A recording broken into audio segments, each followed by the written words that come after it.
Motivation. Insight. Yeah, yeah. Got my second win. Welcome to another episode of I Am the Change podcast, brought to you by GTR Incorporated, a nonprofit organization geared toward uplifting, inspiring, and empowering communities all over the world. I am Sharice Lovett, here with my co-host Jason Redmond. Welcome. Hello. How are you? I'm doing great. How about yourself? I am doing great. So tell us about our guest we have today. So I got to tell you, so we had a principal on a couple episodes ago. Her name was Vanetta Master. Yes. And so Vanetta's a principal down in Chattanooga, Tennessee. And so we're social media friends. And so I saw she had made a post on her page and she had this guy on there. And I'm big on the testosterone guys. Like, if I see a young man out there doing something positive, I gotta shout it out and I gotta figure out who that person is. So I can be like, man, we gotta get that person on our podcast. So we can be like promoting more positive male images. Just so happens there was a website. Went to the website, guy named Mr. Logan Taylor. Mr. Taylor is out there in Chattanooga, Tennessee, doing amazing things. Now, he didn't go to Knoxville College. I want to go ahead and get that out the way. So, however, he's from Chattanooga, Tennessee. He's an hour. He's 107 miles away from Knoxville. We'll claim him as one of our own. But his when I got his bio and I read it, and I read through all the things that he has come through, and all the things that he has survived, and I was like, man. And then he has this. I'm gonna let him tell you his slogan. But man, it's a testament to perseverance in the lives of young Black men and how you can get through anything if you just put your mind to it. So without further ado, I'm gonna let Mr. Logan Taylor give you a little snippet of his past and this great slogan of his company. Oh man, wonderful. Sharice, Jason, thank you for this opportunity. Extremely grateful to be here. No, thanks for joining us. Hey, thank you. But hey, look, you also, Logan, I gotta say this, man. You have got to have you have this top notch security to get to you. Like it took me over a month to finally get to Logan. I was going back and forth, like, hey man, I'm like, I almost felt like I was talking to a computer because I'd say something, they'd respond. I'd say, and it was like, tack, tack, tack. So I've been trying to get you on for like a month. Just let you know. Listen, man, I appreciate it. I really do. Schedule's hectic, man. My schedule is very, very hectic. But I'm grateful, like I said, always for, opportunities like this, just to be in the presence and have the opportunity to share my story.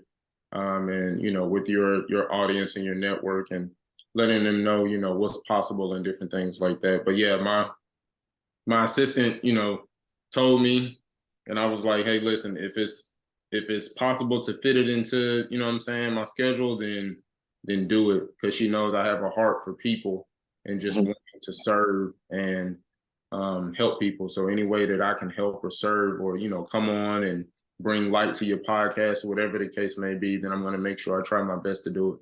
Well, we appreciate it. We appreciate you. Definitely.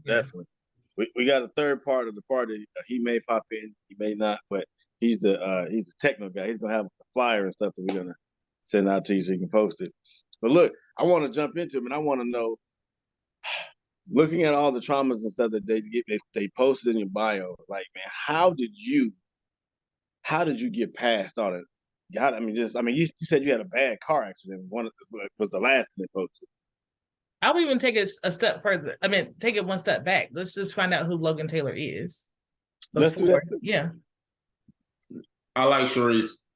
She like, listen, let's get from where when you was coming out the womb. So let's hear this. But first, before anything, like I tell people, I'm a father first.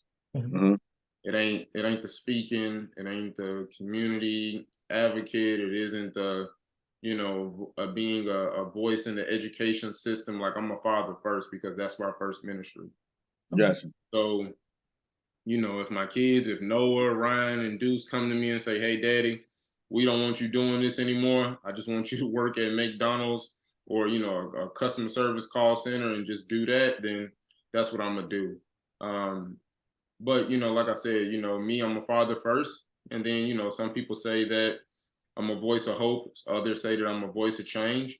And, you know, I have an organization and a company called Why Be Normal. And Why Be Normal, you know, our mission is, hey, why be normal when you can be extraordinary? And, you know, we help at-risk youth overcome obstacles through empowerment speaking and curriculum development with a curriculum development program that's wrapped around social and emotional learning and mental health. And then we also do professional development with teachers in the education space. Hey, I like it. that. Hey, so how did you find yourself in this element?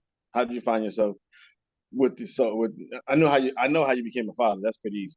But Right. how did you get to how did you get to the point that I know. How did you get to the point where education? Because I always tell folks, with education, you're not gonna find many good men because education don't pay. Mm-hmm. And you know, as a provider, you got to go out here and, you know, find the hog, kill the hog, bring the bacon back home so we can get it cooked up and feed the family. But education doesn't allow you. The financials behind education don't allow you to, you know, really provide like that. So how I started initially was 2015 is actually when I started Why Be Normal. Mm-hmm. And what happened was that somewhere in June, I want to say like between June or July, no, it was June of 2015. In 1 week, we had anywhere between 20 to 25 killings or shootings in a week. And that's massive compared to New York, Chicago, Memphis, Atlanta, right? Like that's massive because Chattanooga is a small city on the rise. However, you know, we have a population of right under, if not close to 300,000. Mm-hmm. So people still know, you know what I'm saying, everybody. And so in regards to that, I felt like that was a cry out for help from the next generation when it came to all of those killings and shootings, because I knew a good portion of those people, whether if they were family friends or we went to school together or we played little league together, or, you know, my family knew their family and different things like that. And so I felt like that was a cry out for help from the next generation. Gotcha. And I can remember in 1 hour, I had 40 missed calls just about various things that's going on in the city. Hey, Logan, this person got shot. Hey, Logan, this person shot up this house. Hey, Logan, this person got killed. Like, you need to check on your family or your friends and different things like that.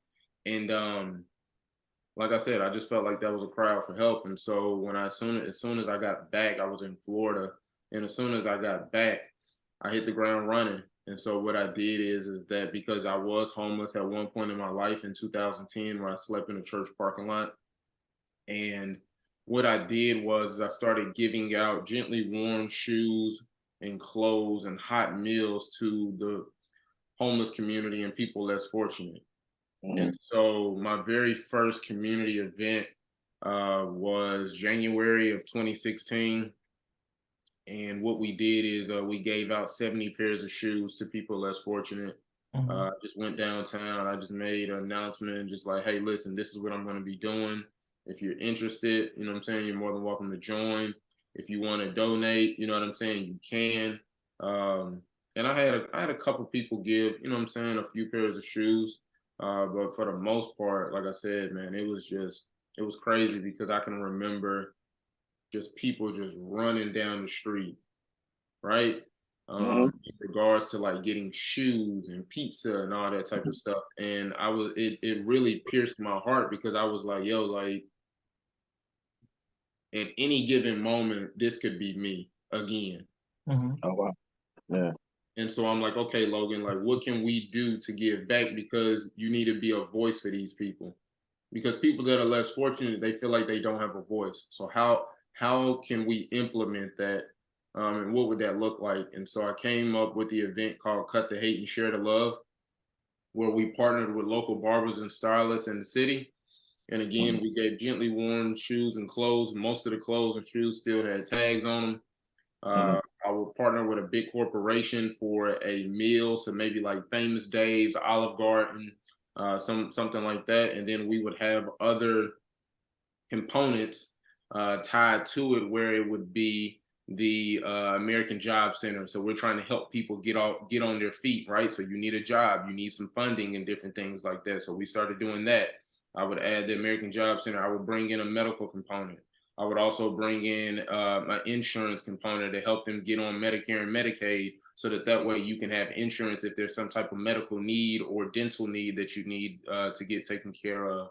And then we would also partner with like the Black Union for Firemen, the Black Union for, police and different things like that, because I was trying to build up an ecosystem. And so what I was doing is, provide haircuts for people, because when you look good, you feel good. I would have, American Job Center over here giving them some tips on how to fill out a job application, or giving them some interview tips and different things like that. Then they would get a hot meal, and then they would get, a spoken word from me or my partner Dante, or just somebody in the community, you know what I'm saying? And then I would have a DJ where he could play music. Like I said, I made it, it was a huge ecosystem. And so I just wanted people to feel good and feel the love while they were in our presence. So this pipeline that you created of these resources, with applying for the Medicaid and Medicare and things like that, were you also able to tap into like some transitional housing? Because sometimes people don't understand or know the resources that are out there. Having been homeless before, I haven't had to sleep out on the street, but I have been in a homeless shelter. And so it's sometimes just being able to get the information, knowing what is available. Yeah, absolutely. So what we did in regards to that was, I would bring in a plethora of different resources and people throughout the city, right? Mm-hmm. So with us dealing with the people less fortunate and the homeless population, what I would do is I brought in actually the whole homeless coalition for the city. Okay. They seen what we were doing, and they were like, "Hey, Logan, we want to partner." Okay, cool. I need y'all to bring some resources and some different tools to be able to help them, because we want to get them out of this situation. And so that's how that started. We did that for 5 years, 4 years, 5 years, if I'm not mistaken. And then COVID hit, and then we never started it back. Do you see yourself picking it back up, hopefully? Yeah. But I see it being on a more intimate scale in regards to how we do it, because my grandmother always told me, like, the highest form of respect is a person that emulates you. Mm-hmm. And I realized when I started doing that, there were a lot of people that were emulating some of the things that we were doing. And, I wasn't tripping because we could get credit off of it, but I'm like, hey, listen, you probably could have done this a little bit better in regards to, what you want to do. Because, sometimes people, they just find it in the kindness of their heart to want to help. And so, yeah, so we'll leave it at that. Okay. I like that idea. I would like to see, that idea being duplicated. Not here in Durham, North Carolina, maybe in Sarasota, Florida, or Seattle, Washington. That's where Sharice and Michael are. I like the idea because the fact it gives, like you said, it could have been you needing those services. And one of the things I always try to look at is, because like a similar story here in Durham, North Carolina, we had a bunch of shootings also, and my plight was, we've got to do something to help these people, to help these folks, because we're going to kill ourselves. And then when we're gone, we look back and say, man, I could have helped, but I didn't. We shouldn't just live with that regret. We should try to help, whether it's a successful program or it fails. But to me, you never really fail if you keep trying. But I really like that idea, man. I would, if I could help to get it going back again, Chattanooga ain't but 7 hours from Durham. I would drive down for that event. That sounded big, huge. I appreciate it. Thanks. No problem. But again, so you said you were homeless. You said it was an outcry from the community for a lot of shootings. Were you ever impacted by any of those shootings, or no? No. Not personally in regards to where, you know, it was like family members, Mhm. but there were some people, like some friends and some people that I grew up with that, you know, we hung with each other and we were close. And so when they passed, it hurt me and hit me a little bit. But like I said, it wasn't like any family members or anything like that. Gotcha. So why be normal? Like and then I'm looking at the YB and then the normal. Like, Right. I was looking at this sweatshirt. yeah, for one, I want one. Let's go ahead and put it out there. Like, Yeah, we need a link. yeah. I'm definitely gonna get a link. But I need one day. Yeah, if you got it in a long sleeve shirt, that's cool. I'll take it. Let me know. But also, man, like what made you really, other than what made you start the YB Normal? Like what made you come up with the name YB Normal? So, like I said, like I said, we had a bunch of shootings and stuff like that, and I felt like that was a cry out for help. And I know when I was in school, I didn't have anybody that looked like me to do what I'm, right? I started out with a mentorship program, did it free for 2 years in Chattanooga, had some schools that told me no, and I told them, hey, I will give it to you for free, and they still told me no, right? Wow. My very first speaking engagement was a middle school basketball team. The coach was like, hey, Logan, man, I'll give you 20 minutes, come in, you know what I'm saying? These are some of the things that, you know, my team is facing and some of the challenges. And I was like, okay, bet. And from there, it just caught like wildfire. And people were just like, you know, man, who is this YB Normal guy? Or what is this YB? Like, what is YB Normal? What is it? And when I thought about it, I wanted it to be a conversation piece. And so when you see it, right, you're asking yourself that question, like, why do I want to be normal? Why would I want to be normal, right? And Right. you know, I read in this good book that says that, you know, we're created in his image and in his likeness. And so if we're created in his image and his likeness, then why are we not being phenomenal and amazing like he's intended for us to be? And so again, I didn't want to spell it WHYBE because I was like, we're not doing that. Like, that's not me. I'm not it's not a cookie cutter, right? I was like, hey, I want it to be a conversation piece and I want it to be different and I want it to catch people's eye when they see it. And so every time I'm in the airport, I'm at a school, I'm doing professional development with teachers. Heck, I could be out at the gas station getting gas and somebody will see it and they ask themselves and be like,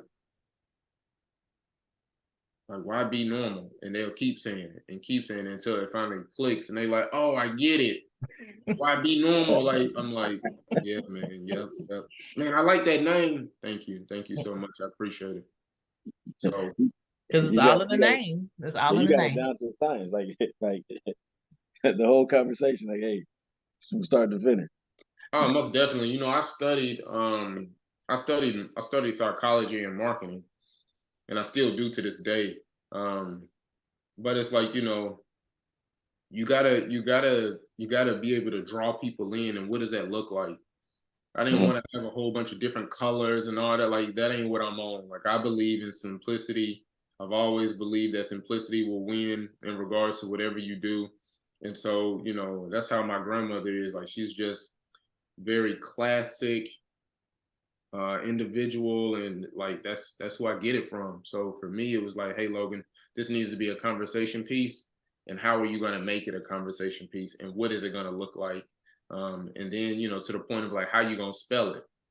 So I was just like, you know what? I'm going to make this so different that it's going to draw people in and they're going to look at it and ask themselves 2 or 3 times, like, why be normal? Why be normal? Why be normal? Until it finally clicks in their head and they like, oh, I get it. And they start laughing. And so that's how it's been.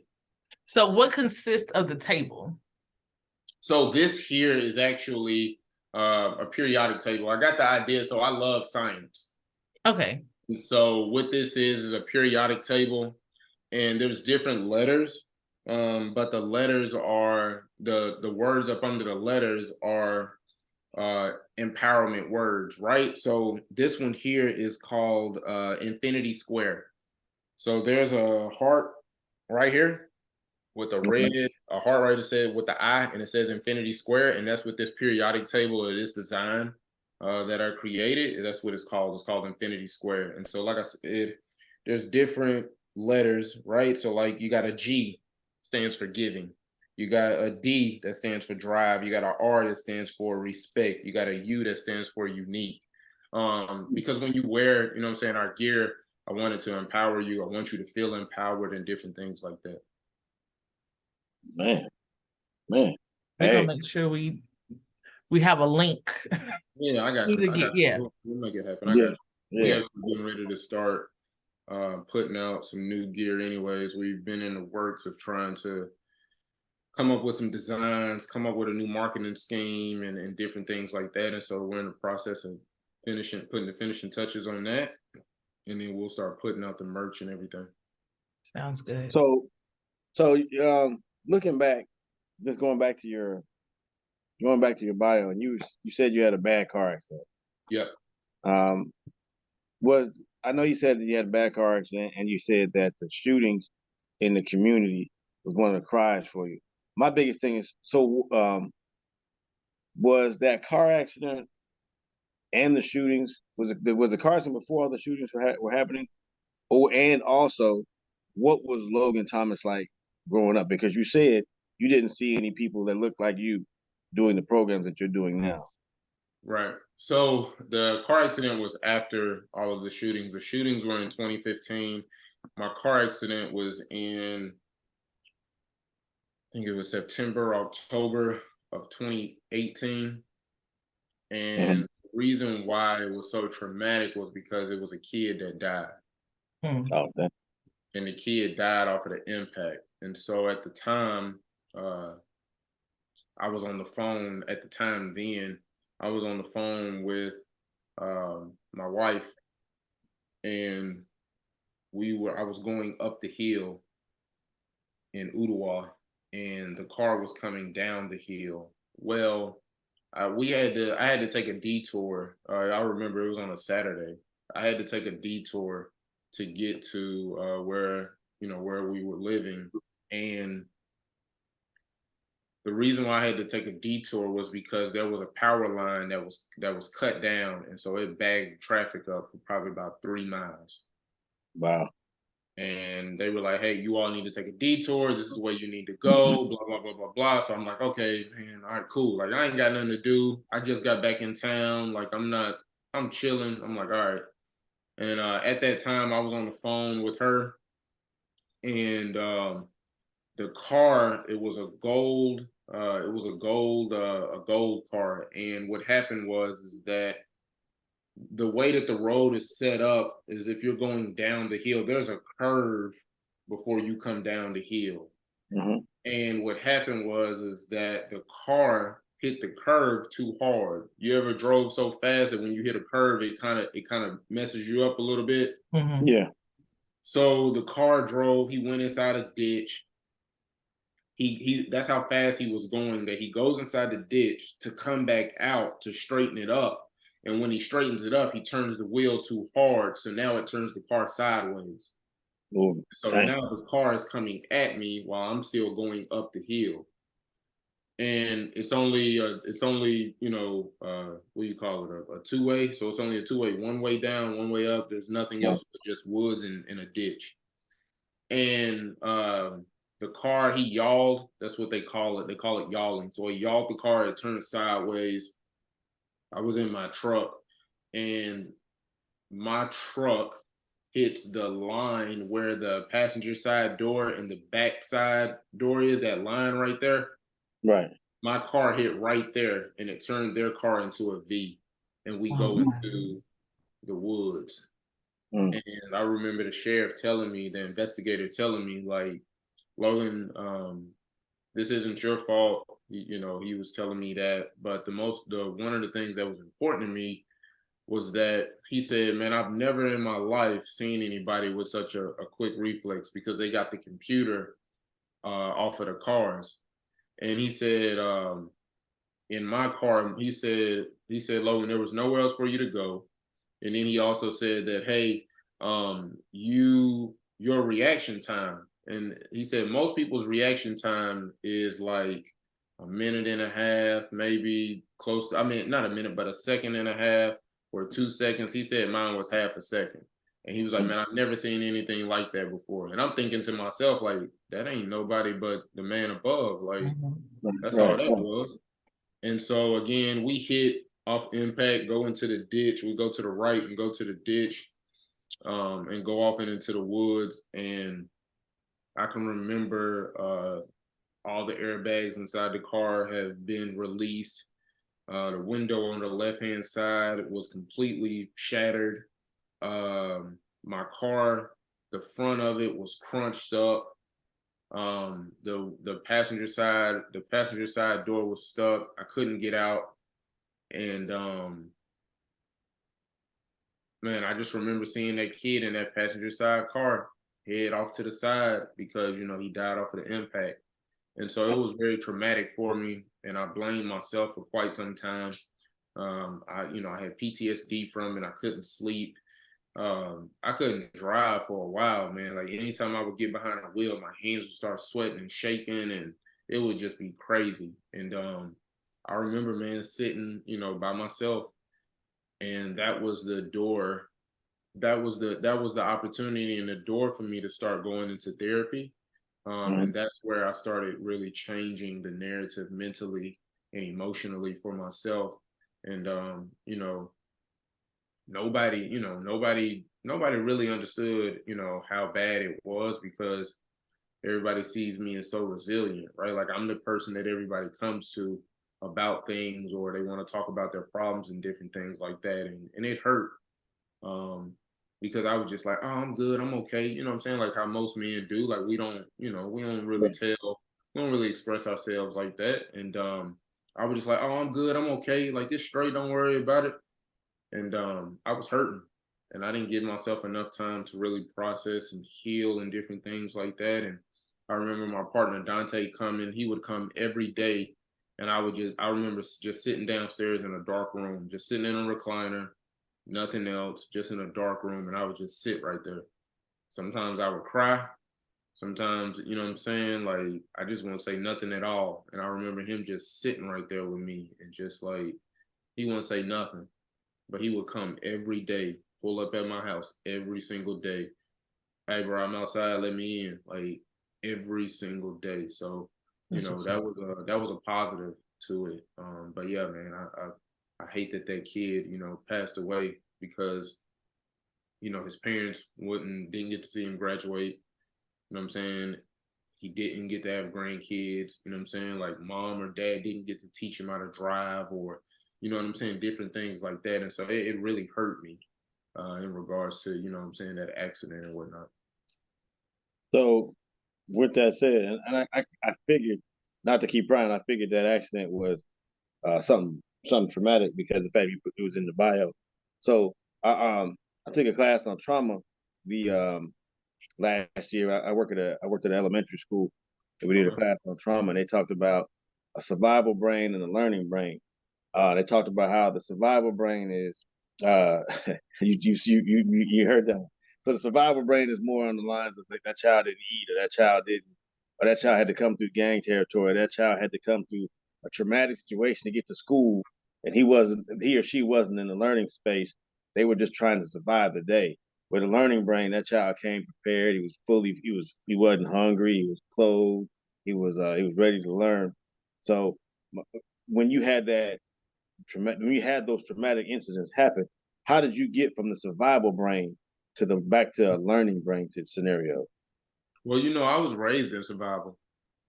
Like my grandmother, you know, I love my grandmother. She did the best that, you know, that she could raising me. Mm-hmm. And now that I am an adult, I understand, right? Like I understand her logic and her thinking behind it because of, you know, limited resources and different things like that. Right. But yeah, like I was raised in survival. So what made me the person that you see today, if I never would have went to therapy, there wouldn't be this healed Logan. Gotcha. still be in survival. Mhm. And so it was therapy that helped me really navigate, you know what I'm saying, my emotions, my feelings, how to articulate. Like always knew how to articulate myself, but not to the point where it was mentally and emotionally. Like I could articulate myself when you didn't, you know what I'm saying, you didn't piss me off, I didn't got mad or something like that. Yeah.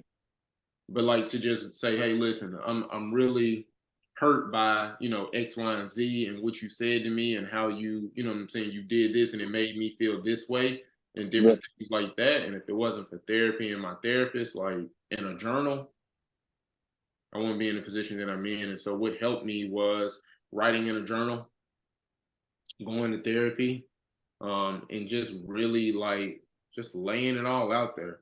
Like, you know, people ask me like, Logan, what's your superpower? And I say my vulnerability. Mm. It isn't my relationships. It isn't my, you know, me standing on stage and pouring into you. It's my vulnerability. Like I can walk in my truth and not be ashamed of it. I can walk in my truth and tell you like, hey, listen, I used to be homeless. You know, I made 3 attempts to commit suicide before I was 18. I grew up on welfare. You know what I'm saying? Different things like that. Like I can tell you that because I understand that's not who I am. That's where I came from, but that's Right. not who I am. So Gotcha. So but you take that journaling too to your students too, to the oh, mentor yeah, program. most definitely. Yeah. So I'm certified in ACEs, which is Adverse Childhood Experiences. So when you talked about the survival brain and the learning brain, that's why I was over here smiling because I'm like, oh yeah, he get it. Like I love that type of stuff. Cause you know, I tell people this like it's like this in our urban schools, and I hate that it is. But the thing that our babies fight is not the education, it's poverty. Mm-hmm. It's not the education. Right. It's the poverty that they fight. And we have to realize that and have to help our babies learn how to navigate through that so that way they can get right the education that they need to get them out of poverty. And so yeah, like when you were saying that, I was just like, yep, I get it. Yep, that's who I was. That's exactly the position that I was in. So do you so I know I see a lot of times we get new first year teachers that we get first year teachers that come on to teach in the urban setting, not Mhm. urban, in a Title I school, what we'll call it, and sometimes they're I think sometimes they become ill equipped, meaning they can teach the students the information. They're very knowledgeable in the information that they're teaching. The problem is socially they can't understand what's wrong with that child socially. So Absolutely. that's always been my one of my dilemmas. It's like, hey, we get all these teachers to come in, but we'll be black teachers or white teachers. It's like, hey, we can't socially understand what they're going through because you might not have grown up like that child has grown up, or you don't have your empathy, or you're too empathetic, or you're too sympathetic. So I think that sometimes you talk about the poverty that they fight. I definitely agree with you. I think it's a bigger step. It's a lot more that you have to dive deeper with some students than you do have to with other students. But it's just it's an uphill battle for educators. I feel their pain. Just sometimes you got to figure out like what can you do to take that turn. Oh, most definitely. I think, you know, when it comes to those first year teachers, like, you know, they got to really understand. And sometimes those first year teachers, they don't come because they heart in the right place. They come because they know they're going to get a discount on their loan. Yeah. Or they loan get written off, right? Yeah. Because when you go into a Title I school, right, like your loans, if you stay there for, I think it's like 3 years, 4 years, maybe 5 years, 3 to 5 years, like your loans will be alleviated and clear. And Mhm. so for some of those teachers, right, that you're talking about, that's the reason why they go into the Title I school. And Right. then you have some teachers that, you know, their hearts are in the right place. They really want to make an impact. They really want to add some value. And so, you know, they go to a Title I school, but it's hard because the resources are limited. And Mhm. like I said, the babies are, you know, they have a survival mentality. So it varies. I can dig it. I can dig it. Go ahead, Shrews. I'm not going. No, I was just saying. I mean, it's a lot. It's a lot. It is. It is. It's a whole lot. It's a whole lot. And So, it takes special people like, and special people like you to understand and to be able to go out and make sure that these different groups, because like disadvantaged or underserved or whatever groups still have a voice and are able to maintain and survive. Well, Shree, like it's.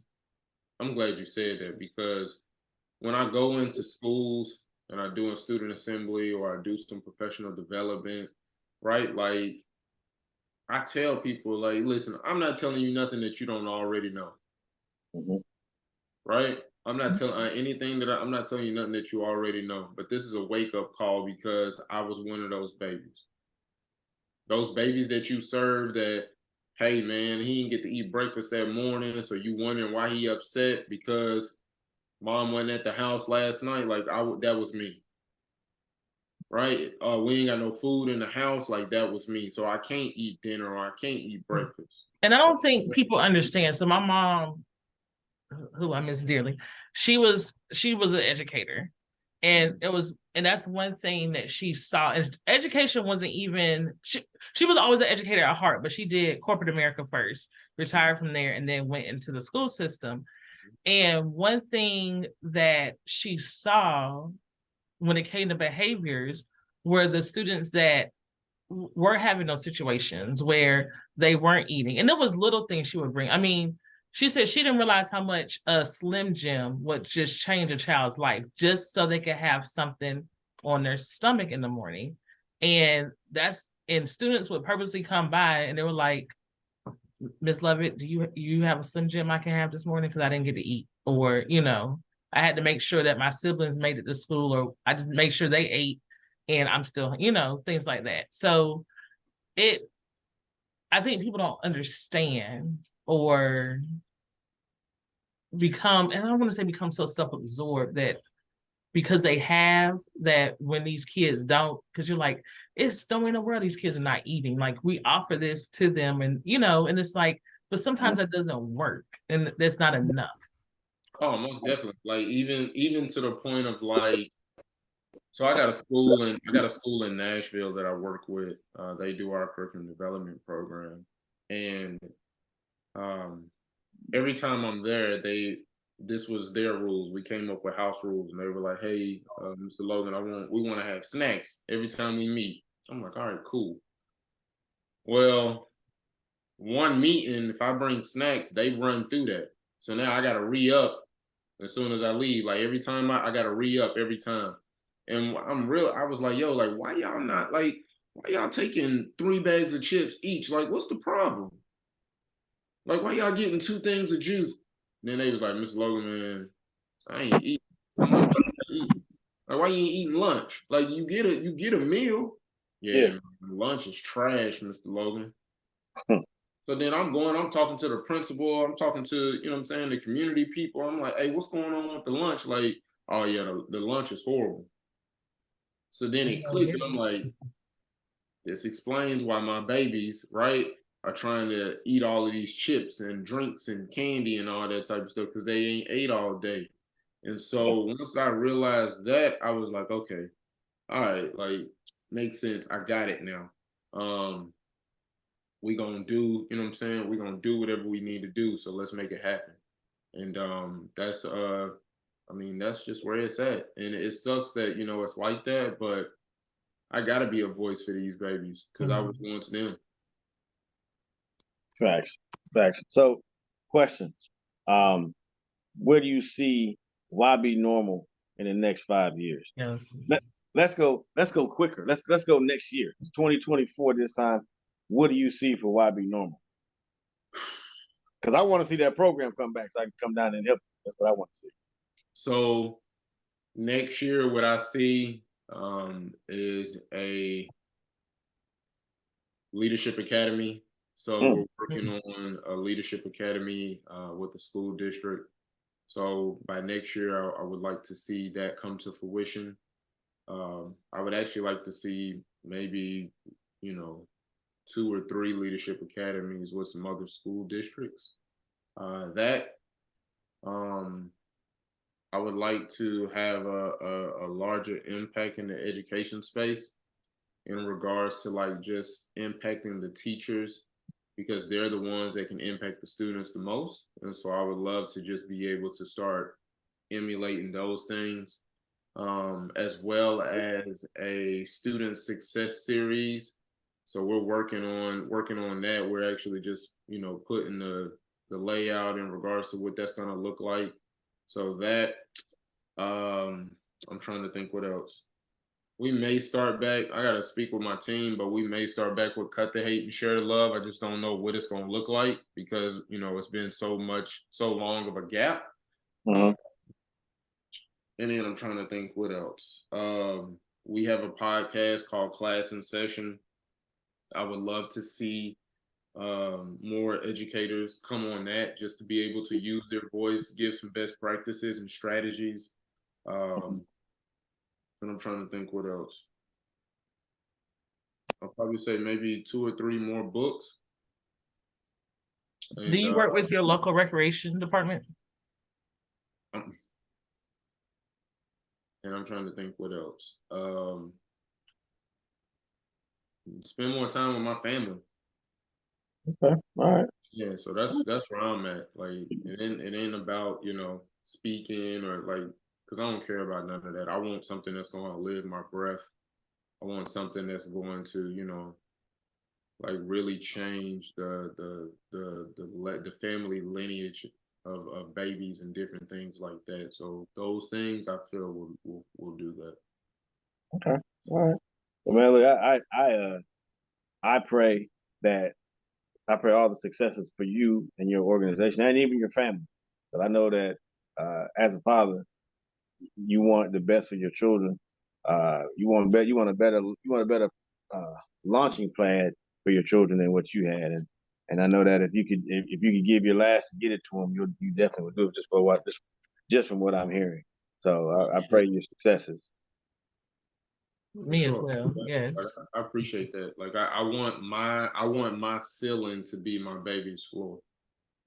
Oh, now. So, I'm really working on building that out on what that's looking like, especially this year, and everything that I'm saying is going on. And so really trying to build that out, scale it, what it's going to look like, so that way, when I'm not here, my babies are set up and they're good and they can go, fulfill their purpose and, who the man above has called them to be. So I'm just, I'm excited, man. More so than anything, I'm grateful because I know where I came from. And so I'm just always grateful for, opportunities like this with being on the podcast, traveling the country and being able to pour into educators and students and, different things like that. And so I'm just always grateful. I love the humility. Hey, man. Hey, look, you hear it anyway. You hear it anyway. Yeah. It's just oozing. Man. I'm just saying, like, my man is out here. My man has, hey, I'm telling you, like, if y'all go put that program back together and do it again, count me in. Call me, let me know. Give me at least 2 weeks advance. But I'm there. I'm there to help, man. And it's just like, and the reason I asked about recreation, because I work in Parks and Rec. And so because this type of opportunity, like my son may not be at the school in which you serve, but because in Parks and Rec, you get kids from so many different areas. That's how I was thinking. Because I was like, my son might have moved to Chattanooga just for this. Because I enjoy, and I've always told him as a single mom, I can only get you to a certain point. I cannot teach you how to be a man. And I have this argument with females, like that is not our job. And so I try to surround him with positive Black men. And because I can't do that for you. I can only assume what you're going to go through. I can only like watch the news and protect you from certain things, but how to be a Black male, I cannot do that for you. And so to be able to have people around that have this positive influence. But that's a whole nother conversation. Now, I do have a question for you though. Oh, but go ahead. What are you about to say? I was going to say, it's funny you said, you're in Seattle, Washington? No, I'm in Florida. Michael's in Washington. Okay. I was going to say, I was in Seattle, Washington Tuesday. I spoke at Seattle College. So yeah, I was in Seattle, Washington, and then in Washington D.C. For 2 days. So I thought you were in Seattle, but yeah, most definitely. Like I just want to help. You know what I'm saying? Like I just wish that there was somebody out there. You know what I'm saying, doing what I'm doing and just being a voice of change and a voice of hope. Like people see the glory of of what I do, but they don't know what it took for me to get there. Get there, right? Right, like going through a divorce. You know what I'm saying? COVID. I caught COVID. My kids caught COVID. Right. Tornado hit our house. Like just like a bunch of different stuff. Right. That I know for most people it would have broke them.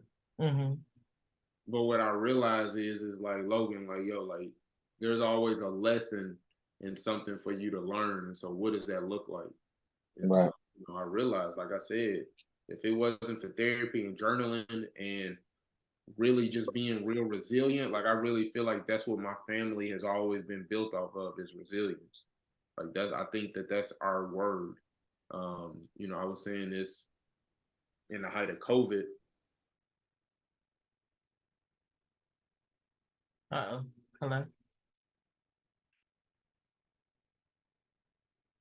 Lesson for me, because I didn't have to want for anything. I didn't have to want for anything. I didn't have any issues financially. You know what I'm saying? Like my grandmother's still living. Like yeah, we had to stay in an Airbnb for a year, but I was able to pay for that without it being a problem. Like all of those different things. And so, man, for me, like I said, I know where I came from, and I'm just like, yo, I'm never going back to that again. So whatever I need to do to, make sure that my family is taken care of, or whatever I need to do to make sure that my family is successful, I'm gonna do that.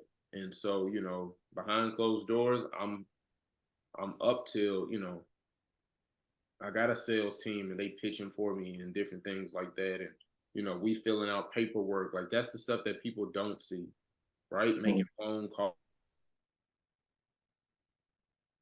That's how do we do it? Like that's what people don't see. They just see me being on stage and they like, "Ooh, I want to do that." And I'm like, "Bro, this ain't nothing." Like I'm on stage for 45 minutes to an hour, but I'm traveling for 3 hours. Right. So yeah. So Logan, man, we always ask our guests, every week we have a guest on. We always ask them, like, give our viewers a snippet, a nugget, or something to hang their hat on for the rest of the week. We act like it's Bible study Wednesday. We gotta get them through the week. So give the viewers something to hang their hat on. They can make it through. They can make it through.